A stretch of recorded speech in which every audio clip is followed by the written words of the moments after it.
I was 18 years old when I got married. So, syempre kapag ka ikaw pala nabigyan ng responsibility ng maaga, lahat gagawin mo. In fact, nasubukan ko rin maging taxi driver. Nasubukan ko rin mag-shoe shine. Lahat papasukin ko basta importante kikita. And at the same time, basta legal, ethical at wala akong tatapakan tao, definitely gagawin ko lahat. Alang-alang sa family ko. Ang wife ko nagtatrabaho sa people support. So, ako naman nasa bahay lang, gaalaga ng mga bata, hatid sundo.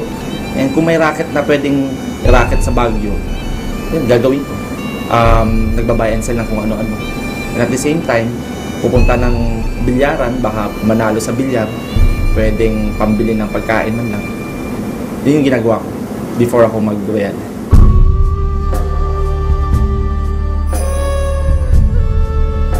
Yung wife ko naman, well-off yung family nila.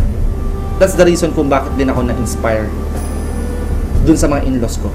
Dahil nga, kahit pa paano okay yung buhay nila, sabi ko, hindi pwedeng habang buhay wala na lang mangyayari sa buhay ko. Dapat may mapatunayan ako sa kanila. The reason kung bakit ako lumalabas everyday is because of yung pamilya ko. Tititigan ko sila, ito ba yung gusto kong buhay para sa kanila?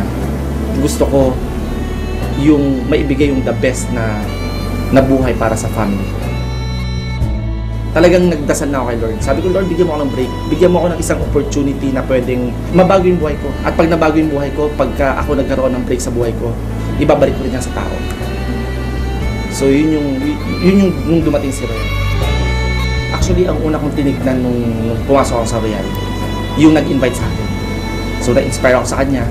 Tapos, pinunta niya ako dito sa Manila. Kinausap ko si Press at saka si Chairman. Sabi ko, ibang klase yung management. Ibang klase yung vision nung may-ari. Ibang klase yung mancom ng Royal. Yun ang nakita ko sa Royal Business Club. Yung integrity at credibility ng may-ari at ng management. Ibang klase yung determination ng presidente at chairman. So kung determinado yung may-ari, mas, kumbaga, mahahawa ka eh.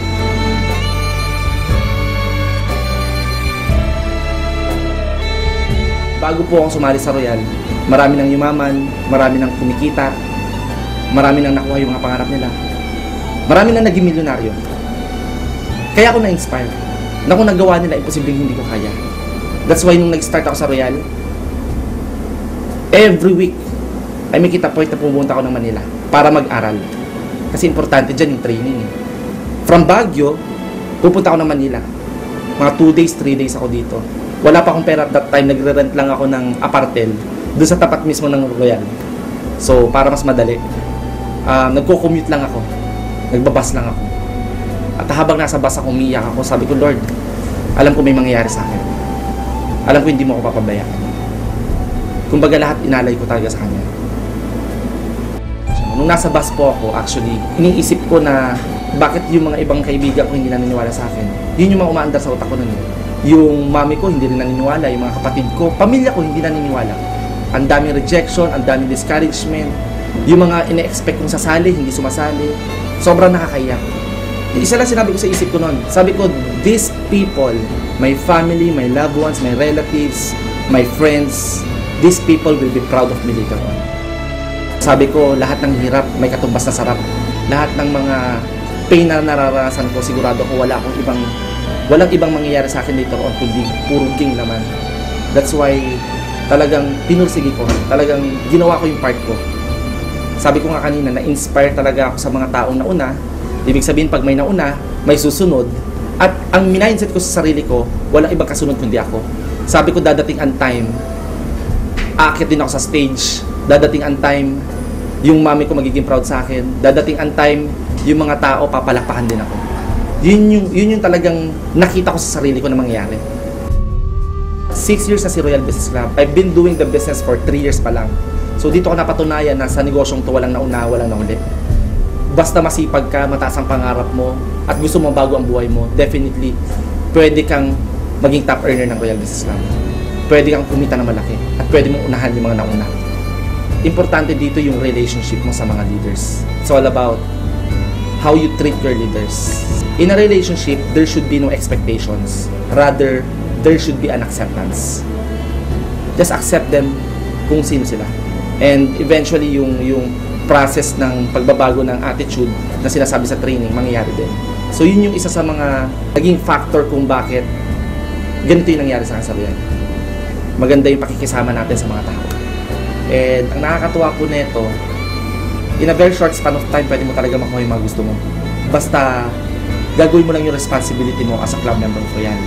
That's why, nung nag-member ako ng Royal, after 2 months of doing the business, nabilong po ako agad sa top ng Royal. After 4 months, nahit ko po agad yung travel incentive going to Hong Kong. And then after that Hong Kong, na-acquire ko yung brand new Mitsubishi Montero. So in just a matter of 6 months, nabili ko agad yung pangarap kong kotse. So sa loob ng isang taon, aside from Hong Kong kotse, nahit ko rin yung Rookie of the Year and Millionaire Circle. So lahat nangyari yan sa loob ng isang taon. Plus nahit ko rin yung travel incentive papuntang Europa. Grabe! So 9 countries naman yung inikutan namin doon. So on my second year naman, na-acquire ko na tong condo unit ko.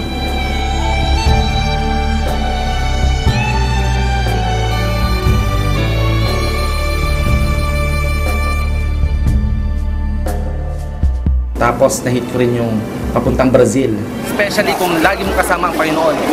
Christ the Redeemer, wala mo imposible. Sa Royal Business Club, lahat ng imposible magiging posible. Nakakatuwa dahil bukod dun sa mga accomplishment na nakuha ko in my life, yung mga pag-aaral ng mga anak ko, napunta ko sila sa magandang eskwelahan. At May 2012, na acquire ko yung ultimate dream car ko, yung Audi R8.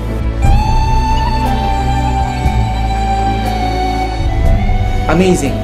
Amazing yung nangyari sa buhay ko. At the same time, yung mami ko, nabilihan ko rin ng sasakyan. Kaya nakakatuwa dahil, alam mo yun, yung mga mahal mo sa buhay, kahit papano, hindi lang yung personal na pangarap ko, kundi pati yung mga pangarap mismo ng mga mahal ko sa buhay, nabibigay ko. At the same time, nakakatulong ka rin sa mga ibang tao. Guys, grabe dati. Dito ako kumukuha ng pambili ng diaper, pambili ng pagkain. Pero ngayon, ginagawa ko na lang siyang hobby. Ayan, ginawa mo. May tumbok pa rin. Ibang klase lifestyle ko ngayon magmula nung nag-Royal ako. Kasi before, kung saan ko gustong pumunta, hindi ako makapunta dahil wala akong sasakyan. Yung time and financial freedom, yun yung meron ako ngayon sa Royal. Mas masarap magyabang ngayon eh. Kasi kahit papaano, may pagyayabang ka. Unlike before, ang meron lang talaga ako yabang. Yabang lang eh. Pag tinanggal mo yun, walang-wala na ako eh. Pero nung nakita ko si Royal Business Club nga sa buhay ko, sabi ko, grabe, dito ko papatunayan yung yabang ko. Na meron ako patutunguhan sa buhay ko. Mabuti na lang nasa tamang kumpanya ko. Kasi kung hindi ako nasa tamang kumpanya, malamang wala rin mangyari sa buhay ko. Hindi ito ibang kumpanya eh. This is Royal.